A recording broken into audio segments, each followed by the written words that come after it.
Découvrez un extrait exclusif de ce livre audio et profitez d'un essai gratuit sur Audible via le lien dans la description. Chapitre 1. Premier jour de boulot. Premier putain de jour de boulot. Tu feras équipe avec Oxley, je suis sûr que vous vous entendrez très bien, m'avait promis le capitaine Stuart. J'aurais dû deviner l'entourloupe lorsqu'un petit rictus s'était niché au coin de ses lèvres. Me voilà paumé dans un cimetière, la nuit, seul. Fantastique. Parce que, karma oblige, ça ne pouvait être que durant la nuit, dans une chaleur humide si épouvantable que mon débardeur avait fusionné avec ma peau. J'étais loin de New York à présent, et les moustiques m'aidaient à en prendre pleinement conscience. À l'évidence, je ressemblais à un délicieux dîner. D'après le dépliant touristique que j'avais lu dans l'avion avant d'atterrir ici, le cimetière Saint-Louis était déjà un vrai coupe-gorge en plein jour. Vol, agression à la pelle. Même les guides n'aimaient pas s'y rendre, mais ils n'avaient pas vraiment le choix. Il s'agissait d'un passage obligé à côté du vieux quartier français. Marie Laveau, la grande prêtresse du vaudou, y était enterrée. Selon le prospectus, on le pensait ainsi, à juste titre ou non, le théâtre de phénomènes paranormaux, ça attirait les fouineurs et les curieux, comme ces moustiques suceurs de sang. Je n'avais pas la moindre idée de la véracité de ce propos, mais dans l'obscurité grandissante du cimetière, alors que j'étais encerclé par de hautes sépultures en pierre et d'étroites allées ruinées par le temps, Saint-Louis me fichait la trouille. Peut-être aussi parce que je tenais mon Glock 22 entre mes mains glissantes, que la moiteur et la tension faisaient palpiter une veine contre ma tempe et que mon coéquipier se déplaçait à la vitesse d'une anguille sous-en-fête dans le dédale des allées. Il avait commencé à la jouer solo à peu près 30 secondes après que nous avions franchi la grille. S'il s'imaginait que je serais la gentille coéquipière obéissante parce que j'étais considérée comme une rookie ici, bien que je sois probablement dans la police depuis aussi longtemps que lui, je lui ferais vite entendre son erreur. Quand je mettrai la main sur lui, je lui botterai l'arrière-train et lui ferai crier le nom de sa mère. Il avait certes l'avantage de connaître le terrain par cœur, car il était, sans aucun doute, né ici. Il croyait que ça lui octroyait le droit de partir en éclaireur. Il se pensait peut-être encore dans l'armée, seule information concrète que j'étais parvenue à apprendre sur mon partenaire avant d'être balancé dans ses pattes.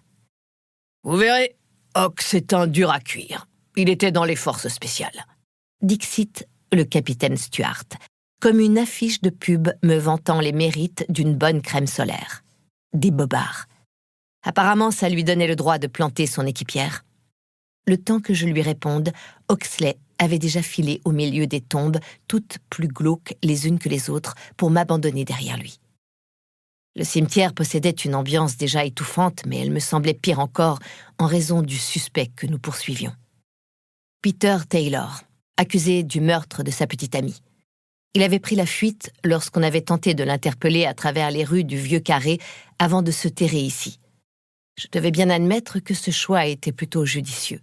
Les tombes hautes, aménagées au-dessus du sol comme de vieilles chapelles oubliées, offraient une multitude d'endroits où se cacher et attaquer par surprise. Je sentais un tiraillement le long de ma nuque en avançant dans l'allée où des morceaux de briques rouges étaient tombés au sol. Le sentiment qu'un regard pointait sur moi, attendant son heure. Ma bouche s'assécha. Je me concentrai, tentant de canaliser ma respiration et mon pouls désordonné. Du calme. Tout va bien. Respire. Un bruit de pierre qui roule sur ma gauche. Une sensation de vide durant une courte seconde, un vertige saisissant. Je basculai contre l'une des sépultures, une des plus étranges, en forme de pyramide blanche, y collai le dos et écoutai. L'arme prête à cracher son feu sacré, ou non. Je me sentais tétanisé. Respire. Tu ne risques rien, tu maîtrises la situation. Tu es armé. Ton satané coéquipier n'est pas là, mais tu n'as pas besoin de lui. Fais ce que tu as à faire, tu as toujours su. Ne te laisse pas dominer. Je retrouvai mon souffle, avançai avec prudence, un nœud dans l'estomac, puis penchai la tête rapidement pour jeter un coup d'œil. L'obscurité à peine lacérée par quelques lumières lointaines ne m'offrait que des ombres mouvantes, comme des spectres s'arrachant de leur tombeau pour venir me hanter. Un frisson glacé dégoulina le long de ma colonne vertébrale en un long serpent froid. Les souvenirs remontèrent, affluèrent à la surface. Je dus me combattre pour résister à la panique, cette peur poisseuse qui venait parfois encore s'agglutiner à moi, depuis New York. Inspire. Tu contrôles. Tu n'as pas besoin de lui, d'aucun putain de coéquipier. Pas nécessaire d'être diplômé du MIT pour comprendre que personne de la brigade criminelle ne voulait faire équipe avec lui. 5 minutes en sa compagnie m'avaient suffi. Jesse Oxley était cinglant, froid, et avait la capacité d'empathie d'un bulbe mort. Je soupçonnais que le capitaine Stuart m'avait placé à ses côtés pour servir de tampon entre lui et les êtres humains. J'avais pris du grade, j'étais devenue la diplomate de service. Peut-être avait-il songé qu'une femme calmerait son tempérament, cet aspect loup solitaire antipathique qui était ressorti pas moins de quelques secondes après notre rencontre. Depuis le seuil du bureau du capitaine, il m'avait jaugé, jugé, rangé dans la catégorie aussi utile qu'un balai à chiottes pour récurer une fosse septique. Il avait renâclé, en une sorte de reniflement méprisant, avant de pénétrer dans la pièce comme si on l'affligeait d'une corvée. Je n'étais donc pas convaincue que l'idée du capitaine changerait quoi que ce soit à ses relations sociales. Certaines personnes portent leur vie sur leur visage, et pour Jesse Oxley, celle-ci n'avait pas dû être tendre. Les gens parano, cyniques et blasés, je les repérais en un instant.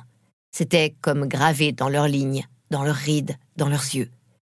Et les siens, glacés, d'une couleur bleu-gris si pâle qu'elle en était aussi hypnotique que dérangeante, m'avait confirmé mon intuition initiale. Oxley n'était pas ravi de ma présence, de mon ingérence, et de devoir composer avec un être vivant semblait lui être aussi agréable qu'une épilation des testicules. « Je vais te donner un peu de lecture », m'avait-il dit d'une voix cassée étonnante, sur un ton froid, qu'il était beaucoup moins. « Tu te mets à jour sur les dossiers en cours, j'ai 2 ou 3 trucs à faire en attendant. » Et il m'avait planté là, une bonne partie de la journée, sans même m'accorder le droit à une visite des locaux, de la même façon qu'il me lâchait à présent dans ce fichu cimetière, avec un tueur planqué derrière l'une de ces satanées sépultures. « Fichu Oxley !» marmonnai-je entre mes dents en scrutant l'allée déserte. À moins que... Était-ce une ombre? Un fantôme? Notre suspect ou bien un vagabond? La tension grimpant en flèche, je fis le tour de la pyramide et m'enfonçai dans une allée encore plus étroite entre 2 tombes en pierre vieille de plusieurs siècles pour le prendre à revers. Quoi que ce soit. Tout va bien, tu maîtrises. Inspire. Un bruit de pas. Mon souffle se coupa net.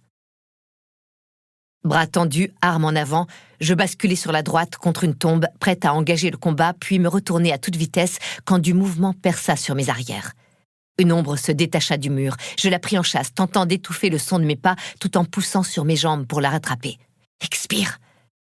Le choc me saisit les entrailles. Un flash blanc m'aveugla brusquement lorsque je heurtai la grille en fer de l'un des sépulcres. Une vague de douleur éclata dans mon dos. Je manquais de laisser échapper mon revolver sous le coup de la surprise et de l'impact avant de me ressaisir. Trop tard. Peter Taylor ne perdit pas de temps et me tomba dessus, installé à califourchon sur mon bassin, sa main gauche repliée autour de mon poignet, la droite autour de mon cou pour tenter de m'étouffer. Il était costaud. Ancien quarterback de son lycée, il avait défoncé le crâne de sa copine à main nue. Il avança son visage grimaçant de hargne vers le mien. Son front transpirait, ses yeux noirs me paraissaient vides, sa pupille dilatée, et il soufflait fort comme un taureau éreinté, son haleine tiède et rance se propageant sur ma figure. Par réflexe, j'essayai de soulever mon arme, en vain. Il était d'une force herculéenne. Je n'insistais pas, c'était inutile. De mes doigts libres, je le frappai à la gorge pour me dégager de son emprise. Éberlué par ma riposte, il n'avait peut-être pas l'habitude qu'une femme lui rende ses coups, il perdit quelques précieuses secondes dont je profitai pour lui asséner un nouveau crochet dans le nez cette fois. Celui-ci pissa le sang et imbiba mon t-shirt.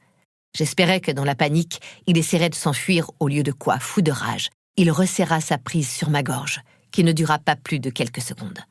Un instant plus tard, il disparut de mon champ de vision et je pus enfin aspirer une bouffée d'oxygène bienfaisante. En me redressant sur les fesses, toussant de douleur, j'entrevis une silhouette agile qui se saisissait de notre suspect pour le jeter contre une tombe sans prendre de pincettes. Une grande main lui appuyait la tête contre la pierre et lui râpait la joue avec un plaisir manifeste. « Je peux savoir ce que t'étais en train de foutre, putain de sac à merde !» cracha mon coéquipier énervé à 2 centimètres du visage de notre suspect. Ok, il est très calme. Félicitations, Winter, tu as hérité du nerveux antipathique du poste. Livre audio complet gratuit disponible en description de cette vidéo.